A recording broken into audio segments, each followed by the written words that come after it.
You mentioned, prison. Staying on that subject, man. How old were you when you first went to prison, and what was that experience like for you?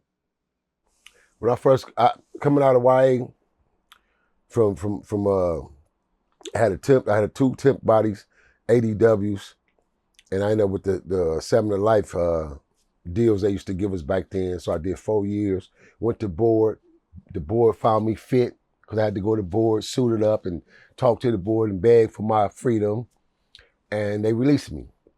Came home 12, 13 months later at 21, going on 22, before my 22nd birthday, 21, called my first prison case, called 2 counts of a body, 3 counts of ADW, 2 counts of conspiracy, a firebomb. I had like multiple counts, like at least 8 to 9 counts with 32 crimes. I had called my first prison case, and that was the HK case, the Hawkins case. And so from there, we pleaded out, and I ended up getting 4 years and went to prison for my first joke for 4 years. And I ended up maxing out on my whole 4 years. I didn't do half time, none of that, because I was up. Catching, I caught a case in prison, and I fought it for about 9 months, and I ended up beating it. And I maxed out. And I did all my time at, level 4s, shoe programs. Shoe program. Yeah. Can you, for the people who don't know, can you detail what the shoe program and what it's like? I'm glad that you asked me that question, Pone, because again, shoe, PC. This day and stage, y'all call it sensitive need. We ain't had none of that shit in our era. None of it. It didn't even exist. It was either PC or shoe. Shoe, security housing unit. Security housing unit. That's where they keep all the bad niggas. Black, brown, and white. If you was tough, you was a nigga that was a threat in the system, you was up, you gonna be in shoe. Some of them had indeterminate sentences, which means you're gonna be, if you got life, we're gonna throw you in the shoe and put a lock on you, a lock and weld your lock. That's what they do in Folsom, old Folsom. Lock, weld your shit in, and we'll come holler at you when we feel like coming holler at you. It might be 2 years from now, 4 years, even 10 years. I got homies. Literally, bro. What do you have in there? When you're in this cell, you're in a small cell. What do you have in there with you in the shoe? Before it started getting, really comfortable over the years now, back in our days, see, we didn't have what these cats got right now. We didn't have the luxury. They had no TVs and radios. You had to work for that. They would literally throw us in the shoe first, and you had to go to classification, earn to get your TV, your radio, and your zooms and whams to even have in your cell. So you'd be in there. You and them damn walls, man. You'd have a mattress, a pillow, and soap, toothbrush, toothpaste. That's right, in them walls. And your homies just on the tiers with you. That's it. Feel me? No books? Yeah, you'll get it. See, what happens is either you're a soldier or you're an individual with ranking. So when you come in, your homie's gonna lace you. So you already got homies that's been there for years already, who got zooms, soups. So you're gonna be straight until you get your stuff.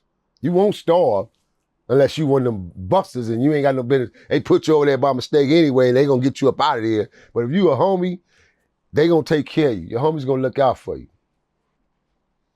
So it's just shoe man itself is just a place where it's not something to brag about, boast about, but it's crazy because the experiences that we had and the things that we had to endure and go through, man, you cats don't have the slightest idea, man, how easy I have it and how you some bitches get to put y'all shit and post it up on the internet right now. And you weenie ass niggas in the pen dancing and shit and partying in the pen. Man, we didn't go through no shit like that. Motherfuckers got killed doing that kind of shit in our era. We wasn't having that shit. Even level 2 or 3 yards was going up back then. Feel me? Now it's just, I'm like, how they able to do this shit in the prison systems? They in there having parties. Feel me? I see one cat, he literally got his own shopping network in the store. Now him, I couldn't do nothing but salute my hat to him. I said, my boy, a cold hustler. So I think he was about in Chicago or Detroit, one of them, man. Straight had a whole, or Atlanta. I think he was from Atlanta. Had a whole store, man. Store, clothing, then his shit over here. Show his whole clothing line over here in the closet. Clothes hanging up. I said, what the? I said, man, look at, no one of these dudes don't want to come home. You feel me? No shit, hustling. I say, man, this is crazy, bro. Well, I seen there was a situation where they put you in the wrong unit with a bunch of Crips at one point. Mm-hmm. Yeah, well, that happened a couple of times in my path and experience of things. But yeah, you probably talking about the time when I was speaking about Tehachapi level 3. They threw me, Tehachapi, yeah, I was in level 3 for transit, and they shot me over to a 2-yard and shot me into one of them dormitory buildings. And I don't do dorms. I'm always a cell man. It's either cell, I'm straight cell. 2-man cell, 4-man cells if I'm in the county jail or something, 4 or 6-man cells because I'm in the blood module or the module or a main line or something. But I'm used to cells, but I don't do them dorms. I can't sleep on a 1, 2, 3, 2 other niggas stacked on top of a bunk. I don't know, bro. I come up out of real wars and shit, man. So my mind is different and I can't do time like that in the opening. And see, when you had them kind of situations, you got privileges because everything is wide open. So a lot of CEOs, they ain't paying attention, they ain't watching shit. And I come from a whole different era where we got to sneak or everything is timing to even get to what you want to do. Or if you're trying to attack and hit him up, it's all time. And now here, it's wide open. Like you can catch him up walking and catch him in the laundry room or something. They won't catch his ass to 2 days later or something. San Quentin, Folsom, Tracy, Soledad is different. It's a whole different ball game. So it's just different elements. So when they sent me there, I was waiting in transit to shoot. They were supposed to send me back up north. I was due to go to San Quentin, and I ended up going back to Folsom. So when I ended up going to Folsom, but before I even got to Folsom, they sent me there. And when they sent me to Tehachapi, they transferred me over there by mistake from level 3. And so when they sent me over there, the same night they sent me in, the homie Butter Red from PDL was on the yard.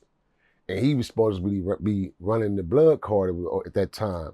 But now the homies had a mutual agreement. It was only like 7 or 8 homies on the yard. So wasn't nobody flaming so high. I can't tell no bloods out here. So I go to the rock pile, the buff that evening, and later on that night I come back in. And when I come back in, I said, damn, I can't really go to sleep because I got to peep out everything and find out these fools moving and they shifts at night. So I'm tired, but I'm like, damn, I can't go to sleep. So I hit this cat up and I said, hey, homie, this dude from up north, tell him, look, man, I got a few soups. I got to go to classification, get all my property and everything because, I'm fresh off the bus, but I got a few soups. A couple of homies gave me earlier today. I said, man, I'll give you a few soups. Just watch my back right quick. Let me run in here and take me a shower. I just got off the rock pile and shit. Before count time, I want to shower. So I showered all up real quick, had my boots on, showered up. I put my clothes back on, dressed up. Count time come for that last count at night now when they call lights out. And when they call lights out, mind you, this is this huge ass building with at least about, from the top of my head and just visiting it, I want to say anywhere between 200 to 300 inmates in one section, one building. So you got 1, 2, 3 buildings. So you got upstairs, downstairs. So this whole downstairs section, it's about 200 to 300 inmates in here. Hispanics, blacks, whites, and different gangs. But the primary gang who's running it is the Crip car. Ain't no bloods in this, and they put me in headquarters on top of that. You know what headquarters mean? Nope. This is where all the main Crips at. This the headquarters. I ain't got no business over here. None whatsoever. Feel me? They not gonna allow me to set up in headquarters. Not him, not this one. His leadership is too impeccable. If he set up, we'll have a problem now. It's gonna be a war. Not him. They roll my ass up immediately. You know what I'm saying? So, like I said, I got out the shower.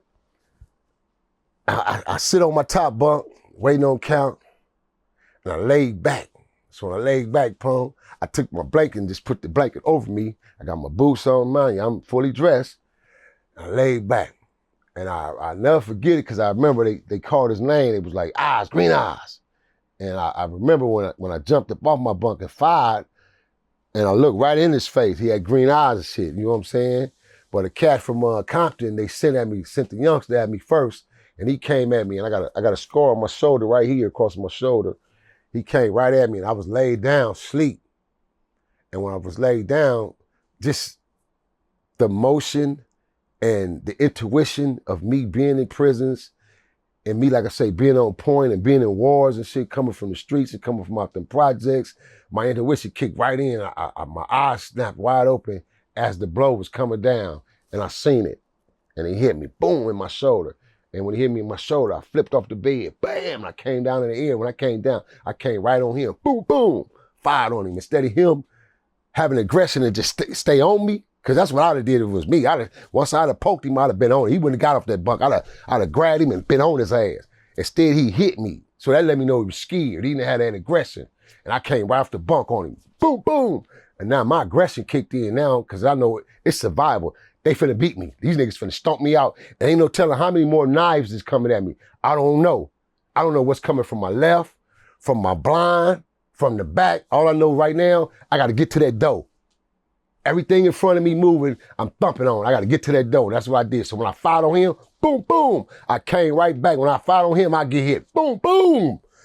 Brrr, and we mix it. Boom, boom, boom, boom, boom, boom, boom, boom, boom, boom, and I'm running to the door. Bam, bam, bam, bam, bam, bam, bam, bam, and we fighting. And they on me. Boom, boom, boom.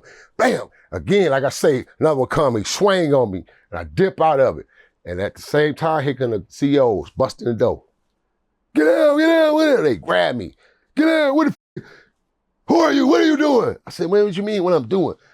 And then the CEO came in and said, Johnson, call my name. Get him out of here. He's a party hunter. Blood. I said, man, y'all don't want to put me in this mother. And when I was leaving out the building, they be like, yeah, get that slime out of there, get that ply. We just gonna kill his punk ass. I'm like, yeah, you crab ass niggas, whoop, whoop. And we banging on each other and they take me to the hole. True life story. But this is what I'm saying. This is this type of real life shit that we had to go through in order to even be a real Damu, bro. Not no watered down carnation, some fake ass nigga get on the internet and become whatever you want to be on this internet now, and you never really know. I really lived this shit, and people lived it with me and lived it through it. Real homies from all over went through shit, got their own stories that ain't probably never be told, but within they self, but went through some real shit and still survived through it. Both sides. Crips went through shit too. Don't get it twisted up. Oh, when we caught them, we caught their ass. And they caught the blues. Just like when they gave it to us. It was always vice versa. What's up? This is Cam Capone. We got more content like this coming soon. So hit that like button, subscribe, and stay locked in to Cam Capone News.